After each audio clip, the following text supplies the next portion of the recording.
So, magandang hapon mga idol, no? So, ngayong hapon mga idol ay pag-usapan natin ang tungkol sa bangayan nila ni Cherry White at ni Boy Tapang mga idol, no? Kung saan ay umabot ito sa tulpo, no? Kasi ngayon ay nagpatulpo si Cherry White mga idol dahil daw sa banta sa kanya ni Boy Tapang na ang dahilan ay yung Facebook daw ni Boy Tapang mga idol ay pinahack ni Cherry White, no. Pero yun pala mga idol ay hindi naman totoo kasi kahit ako mga idol ay nakaranas din ng pag-log out noong nakaraang mga araw mga idol, no. So ngayon mga idol ay nag-aaway silang dalawa, no, at umabot na nga sa tulpo, no. At saka para sa akin mga idol, itong pagsama ng dalawa ay for content lang only, no. Kasi nga maraming views, no. Marami ang kinita nila dito sa kanilang pagsama mga idol, no. So alam nyo naman siguro mga idol kung saan nanggaling itong si Cherry White, no. Si Cherry White ay nanggaling ito sa kay Pacboy, no, kung saan ay iniwan rin niya si Pacboy, no. Kasi itong si Cherry White ay ano, no, para sa kanya ay pira-pira lang, no. Kung sino yung mga sikat ay gagamitin niya para lang lalong makilala at para lumaki ang kita niya sa social media mga idol. So ngayon ay may mga abogado na sila, no, na para sagutin ng bawat isa, no, ang mga allegation nila, no.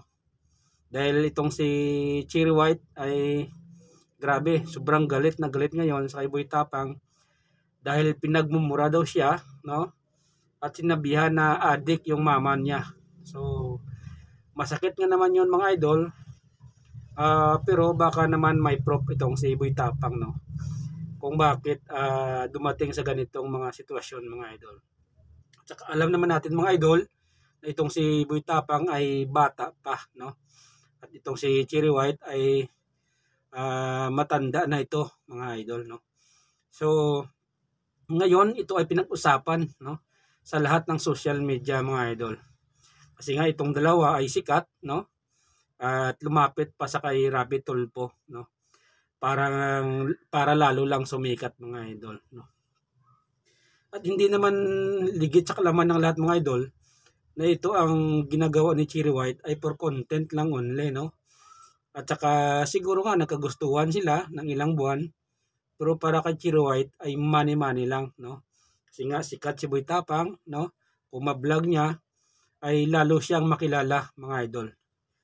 So yun mga idol, no, abangan lang natin, no, kung ano pa ang mga mangyayari sa susunod na araw, no. I-update natin yon kung talagang sasampahan ni Cherry White ng kaso itong si Boy Tapang mga idol.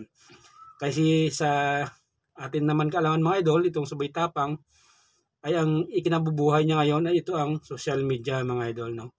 So baka masira ang career niya, no, at baka anong mangyari sa mga account niya, no. Sana hindi ito mangyari mga idol kasi alam naman natin na itong si Boy Tapang ay gumawa lamang ng paraan para makilala sa social media at para matulungan yung pamilya niya mga idol, no. So hanggang dito na lang mga idol, no. Humihingi pala ako ng suporta to subscribe my YouTube channel, no, Nick Vlog, at paki-share na lang mga idol. So maraming salamat mga idol. God bless you sa ating lahat.